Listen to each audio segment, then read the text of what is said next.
दोस्तों, जिसका काम उसी को साजे। एक बार एक विमान का एक सफाई कर्मी सफाई कर रहा था। विमान में उसके अलावा कोई नहीं था। सफाई के दौरान उसके हर्ष का ठिकाना न रहा जब उसने विमान के कॉकपिट में एक किताब देखी जिसका शीर्षक था, मात्र एक दिन में प्लेन उड़ाना कैसे सीखें। उसकी बचपन की दबी इच्छा शायद आज पूरी होने वाली थी। उसने पहला पृष्ठ खोला। इंजन स्टार्ट करने के लिए लाल बटन दबाएं। उसने ऐसा ही किया और हवाई जहाज का इंजन चालू हो गया। वह खुश हुआ और अगले पृष्ठ को खोला। हवाई जहाज को चलाने के लिए नीला बटन दबाएं।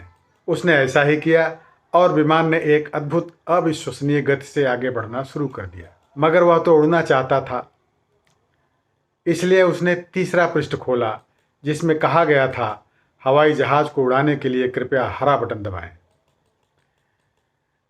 उसने ऐसा ही किया और विमान उड़ने लगा। वह बहुत उत्साहित था।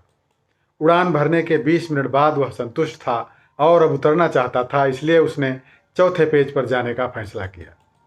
चौथे पेज में लिखा था, आप विमान उड़ाने में पारंगत हो चुके हैं। अब अगर आप यह भी सीखना चाहते हो कि किसी उड़ते विमान को उतारा कैसे जाए, तो कृपया किसी पास वाली दुकान से इस पुस्तक का द्वितीय पार्ट यानी वॉल्यूम 2 खरीद लें। तो दोस्तों, इस कहानी से हमें यही सीख मिलती है कि जिसका काम उसी को साजे।